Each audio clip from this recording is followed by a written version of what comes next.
Bom dia a todos. Queria, enfim, agradecer a presença de todos vocês e, enfim, fazer um pouco a honra aqui da casa, né, e que não só na audiência, mas também, enfim, a mesa, né, tanto o professor Castells como, enfim, Felipe Tolabê e a representação da Piauí, enfim,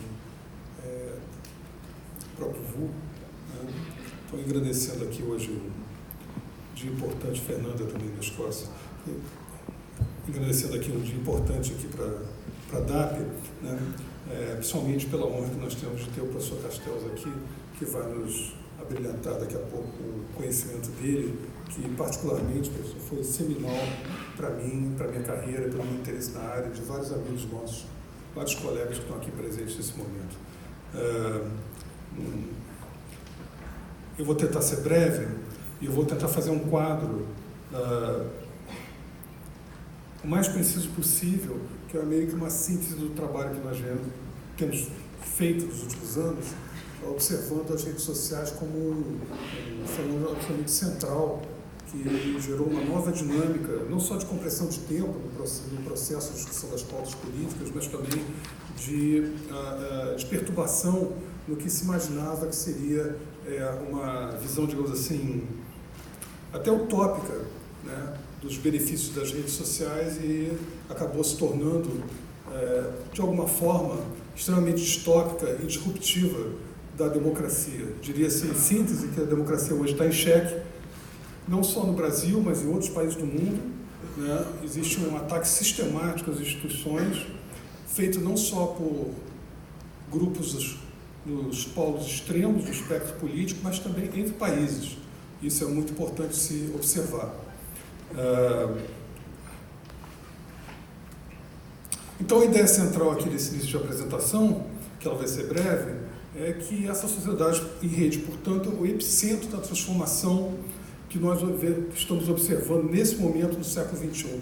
Eu diria que a comunicação, os novos meios de comunicação digital, né, e os processos que estão aderentes ao surgimento desses novos meios, eles alteram profundamente, colocam a comunicação como, digamos assim, o ponto central, o norte, o eixo pelo qual vai ter toda uma reconstrução, tanto da economia quanto da política da sociedade. Eu quero retornar aqui. Não está indo. Isso aqui é um exemplo, foi uma votação do Congresso Brasileiro. Eu vou voltar no anterior. Foram duas votações do Congresso Brasileiro que, de certa forma, nos dão uma visão do que isso significa, né? A atual composição do Congresso, ela tem sido extremamente pautada por uma relação midiática bastante extrema entre não só a relação entre os atores políticos e o jogo político do Congresso, mas também uma relação direta com as bases e numa produção simbólica da ação dessas pautas através das redes em diálogo com as bases de apoio das diferentes bancadas e grupos, digamos assim, estabelecidos no Congresso. Essas duas fotos mostram dois momentos pivotais de eleições esse ano, e essa segunda especificamente relativa à reforma da Previdência, em que basicamente na votação da reforma da Previdência, ao final dela, né, a vitória, digamos assim, da proposta que foi debatida, gerou essa multidão de selfies de deputados automaticamente, naquele mesmo momento, conversando com as bases políticas deles e capitalizando o momento, registrando o momento, construindo cada qual uma narrativa sobre sua ação e sobre o processo. Então, isso nos leva a um segundo ponto importante, que não só a importância pivotal dessas novas tecnologias, mas como fato, ele acaba sendo atropelado pela narrativa, e a narrativa muitas vezes se torna um fato. E daí a gente tem toda uma estrutura que é interessante por um lado, mas por outro lado ela pode ser extremamente disruptiva e extremamente nociva à própria democracia, na medida em que algumas narrativas vão percolar muito mais, digamos assim, a sociedade do que outras, e que podem deformar o fato real que acontece.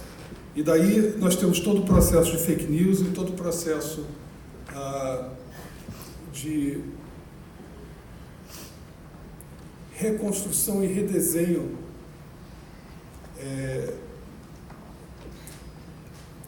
do processo político de fato a partir das narrativas que são feitas e que se contrapõem no espaço virtual.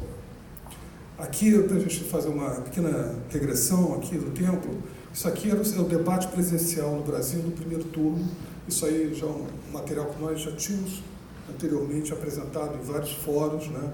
A gente vê uma situação, esse foi o primeiro turno no Brasil no ano passado, extremamente polarizado, em que a gente vê quase que uma desintegração do centro político e uma prevalência dos extremos, tanto à direita quanto à esquerda, sem um centro político muito caracterizado que foi se dissolvendo durante a eleição e foi se dividindo em dois campos no segundo turno, como a gente vai ver a seguir. Isso daqui não é uma coisa nova. 2018 é apenas um reflexo de um processo que vem desde 2013, e em cada um dos momentos, as manifestações pró-impeachment, greves de caminhoneiros, reforma trabalhista e todos os outros momentos que foram absolutamente centrais nesse debate político de 2013 para cá,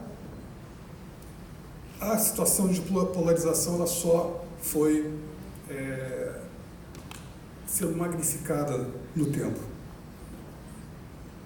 Esse aqui é o mesmo quadro anterior, só que povoado pelos bots. É um quadro um tanto quanto hiperrealista, mas o fato é que os números por trás disso mostram o tamanho, digamos assim, e o impacto da desinformação nesse processo. Esses bots eles são programados, esses bots eles operam vinculados a grupos de interesse, os mais diversos, né? E eles afetam profundamente a pauta e influenciam o cidadão. Esse aqui é o segundo turno. Vou voltar aqui, foi mais rápido que... Esse aqui foi o segundo turno da eleição presidencial no Brasil, né? E no segundo turno a gente percebe também a existência dos bots. E é bom ficar claro que isso não é privilégio de um segmento do espectro político no país, mas na verdade foi disseminado na campanha, né? Basicamente todos os campos políticos utilizaram bots no seu processo de apoio a seus candidatos ou suas pautas. Evidentemente não foi só em cima da pauta, mas também foi na desinformação, né? E isso perdura até hoje, como eu vou mostrar para vocês daqui a pouco, fazendo uma pequena síntese de alguns dos pontos também de desinformação. E os bots, eles eram os propagadores principais da desinformação, né? A gente vê, como foi dito pela Fernanda há pouco, fraude nas urnas, foi uma desinformação enorme que pautou o discurso político largamente, né? A questão do kit gay nas escolas também foi um outro tipo de desinformação que foi propagada pelos bots, né? Questões de pedofilia, etc. Então são vários temas que se seguiram e que afetaram profundamente todo o processo político que nós vivemos no ano passado. Então agora eu vou chegar ao que interessa, eu acho, aqui, que é como é que a gente está nesse ano. E esse material, então, ele já é um pouco mais novo, eu acho que ele vai ser do interesse de várias pessoas. Eu vou analisar isso aqui em 3 tempos. No primeiro tempo eu vou olhar a eleição do Senado. A eleição do Senado foi importantíssima, todos sabem aqui. O senador Renan Calheiros, ele era um candidatíssimo, né? Ele simbolizava muitas coisas, entre as quais a permanência, digamos assim, do MDB como um partido centro-conservador que deteria uma parcela de comando ainda de um dos poderes, né? Pelo menos uma parte dos poderes, seria o Senado, né? E ele colocou sua candidatura em contraposição ao senador Alcolumbre, que é hoje o presidente do Senado, acabou sendo eleito, e que teve apoio de vários grupos. Mas o mais interessante disso é o quanto as redes influenciaram o processo em si. É sabido que o próprio STF, orientou para que a votação fosse secreta. Em determinado momento ela foi aberta, né? Agora, se a gente olhar isso, não como o processo em si, mas olhar pelo ângulo das redes, digamos assim, como é que foi esse processo? Como é que foi isso, essa camada, digamos assim, não tão evidente que se processou na relação entre os deputados e sua base no momento de uma decisão, tal qual a gente viu no início naquelas fotos, que é um meio tão fundamental hoje para a própria postura, digamos assim, no processo decisório. Então, isso daqui é o debate por hora, né? E chegando aqui entre 13 e 1 hora da tarde, no domingo, batendo 50 mil tweets, por exemplo. Ok? Se a gente der uma mergulhada, isso aqui nós pegamos 2 senadores apenas para dar uma olhada. Um foi o senador Flávio Bolsonaro, a ação dele, o voto dele, que foi um voto importante, e o senador Renan Calheiros, enfim. Então, estão aqui os tweets relacionados aos dois. Quando a gente olha, agora não mais por hora, mas a gente olha a cada 15 minutos, então, ou seja, eu comprimi o tempo para não ter o acúmulo de 1 hora, mas eu estou olhando só 15 minutos. Os 15 minutos absolutamente derradeiros. O que a gente tem aqui? A gente tem no primeiro momento,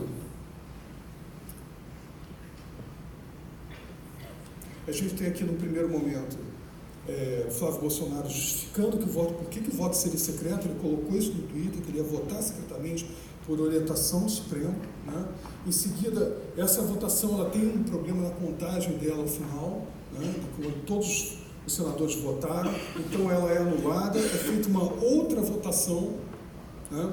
E essa outra votação, exatamente aqui, nesses 15 minutos cruciais aqui, né, às 17h30, entre 17h30 e 17h35, há uma pressão significativa nas redes, que foi detectada por nós, no sentido de exigir dos parlamentares que a votação não fosse mais secreta, que o voto fosse aberto, né? E a abertura do voto levou a mudança absolutamente central na intenção de votos da maior parte dos senadores, e isso fez com que o Renan Calheiros retirasse sua candidatura. Eu acho esse quadro extremamente interessante, que ele mostra várias coisas. Ele mostra só o jogo de poder político, né, pelo domínio, digamos assim, do Senado, mas principalmente mostra a relação direta entre base e a representação política, né, quase que em tempo real. Então esse é um dado bastante significativo. O segundo ponto é o vazamento das mensagens da Lava Jato. E isso foi uma coisa que a gente circulou bem menos. Então esse foi o debate geral das reportagens do Intercept nas 2 primeiras semanas quando foi lançada a Lava Jato. Quando houveram as primeiras mensagens sobre o vazamento, né? A gente vê o impacto, né? Ele depois vai diminuindo no tempo, mas a cada nova exposição de informações, existe um aumento crescente direto relacionado à exposição que é feita, seja através da Folha, através da Veja, etc. E essa aqui é a última semana, estamos pegando agora assim, os dados bem recentes, a gente vê esses picos, né, vinculados a não só as matérias em si, mas também as respostas que vão ser dadas, né, a aparição do próprio ministro durante uma semana, né, no Congresso, etc. E aqui são as principais pessoas que foram associadas pelas redes a cada um dos vazamentos. Então, a gente tem uma transposição direta do debate político. O debate político ele deixa de ser durante só dos períodos eleitorais ou nas grandes votações. A gente passa a viver a política o tempo todo, quase que em tempo real, e isso afeta completamente a decisão, inclusive para o mercado, que tem que ficar atento às flutuações de bancadas, ou de lideranças, ou de votos, quase que diariamente. Então, isso imprime no todo da sociedade uma dinâmica completamente distinta que a gente vem assistindo até então. Aqui é um ponto interessante, aqui foi a denúncia do Pavão. Para quem não sabe sobre o Pavão na verdade é uma estrutura, foi um contrafactual. foi uma espécie de uma fake news lançada de desarticulação e de contra-argumentação dos vazamentos do Intercept, né? E teve um impacto brutal também aqui. Né?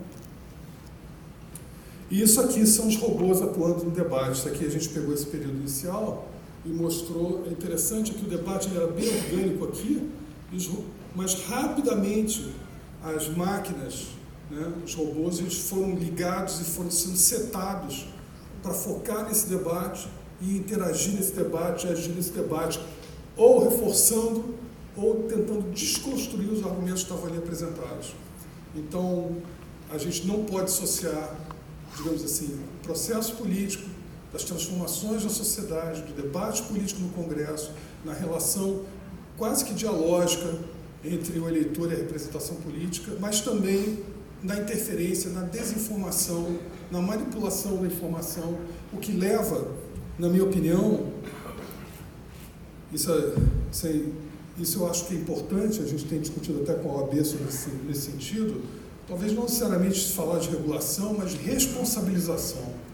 A gente talvez tenha que dar um passo à frente no marco civil e começar a pensar nessas questões que não estavam claras no marco civil, como elas vão ser endereçadas pela sociedade política do país para as próximas eleições e para o dia a dia do processo de política, decisão, escolhas públicas que se faz cotidianamente.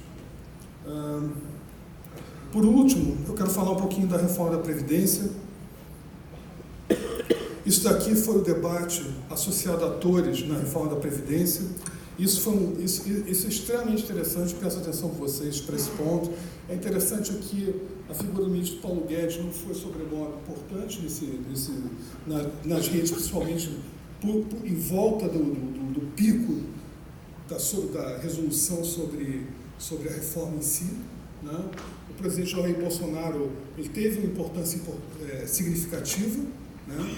Mas o que se viu foi a emanência aqui do centro político do país, principalmente na figura do Rodrigo Maia e, curiosamente, da deputada Tabata Amaral, pela mudança de voto que ela fez a favor da Previdência contra a orientação do TRT, mas, ao mesmo tempo, tendo um impacto gigantesco nas redes em apoio à posição dela de ter uma visão, uma perspectiva um pouco mais independente e focada num ângulo específico do que seria o bem público no entender dela. Esse aqui é um quadro um pouco mais complexo, eu vou tentar ler para vocês, que não sei se vai ser possível, para os que estão mais atrás, mas basicamente, olhando o grafo, esse não é um grafo das interações do deputado com as pessoas, mas o quanto as pessoas falaram sobre o deputado na ocasião específica. Né? A gente vê uma centralidade enorme aqui do Rodrigo, mais uma vez. E esse é um dado interessante, eu vou fazer uma observação sobre isso. Né? Mas, então, ele se situou não só no centro da discussão, mas recebendo críticas à direita e à esquerda, mais à direita do que à esquerda, inclusive. Né? Mas ele engajou no entorno dele um grupo de centro que há muito nós não víamos com alguma relevância nos debates. Então, se a gente olhar em retrospectiva a polarização em que o centro praticamente some, né? Na reforma da Previdência, o centro começa a ter uma cara. E nesse momento, episodicamente, eu não estou dizendo que isso é uma coisa sustentada, né? Porque aí teria uma série de outros fatores que deveriam integrar uma estratégia sustentada para o centro. O centro não vai bem nas redes em geral, ele vai muito pior nas redes, ele impacta muito menos nas redes do que a esquerda e a direita, e esse é um problema, inclusive, da própria construção de narrativas de centro do país. Mas o fato é que, nesse momento da reforma da Previdência, o centro teve uma cara mais demarcada, a cara foi o deputado Rodrigo Maia, né, de alguns deputados que tiveram expressão nesse momento. Aqui é curioso, por exemplo, que a gente selecionou 4 posts que achamos interessantes. O primeiro aqui, Rodrigo Maia fez um discurso exemplar, colocou Onyx e Eduardo para aplaudi-lo, propôs aprofundamento de reformas, evidentemente bem ao centro, um post mais à esquerda, parlamentares do DEM, partido do Rodrigo Maia, fazem bolão do placar da reforma da Previdência no plenário da Câmara, zombam do povo brasileiro. À direita, Noio Botafogo, na lista do Odebrecht, disse que a reforma da Previdência deve ao Centrão, blá blá blá. E finalmente, não seja arrogante, Rodrigo Maia. Então, a gente vê a direita e a esquerda atacando esse centro que se configurou nesse momento. Mas isso é um dado muito relevante. Existe uma possibilidade de quebra da polarização se o centro assume a construção de narrativas nas redes e se o centro passa a ter uma cara. E isso muda, digamos assim, a perversidade dessa polarização que a gente tem vivido. E eu vou, só para dar para vocês um exemplo, olhando aqui, nós estamos aqui em 2019 e essa era a situação de 2018. Né? Então é um quadro bastante mais rico e diverso do que a gente teve em 2018. E eu acho que isso é um material extremamente interessante para reflexão, não só acadêmica, mas principalmente da estratégia política do país. Né? Por um momento o centro voltou a existir. Bom, eu encerro aqui. Essa é a última coisa que eu queria passar para vocês, que essa dinâmica social é o nosso novo normal. Não adianta imaginar que esse episódio nós vamos conviver com isso, para bem ou para mal, e o que é importante, a sociedade, como no passado, a sociedade brasileira foi capaz de se equipar para lidar melhor com o processo político e com os aperfeiçoamentos que houveram, com o impacto da televisão, do rádio, jornais.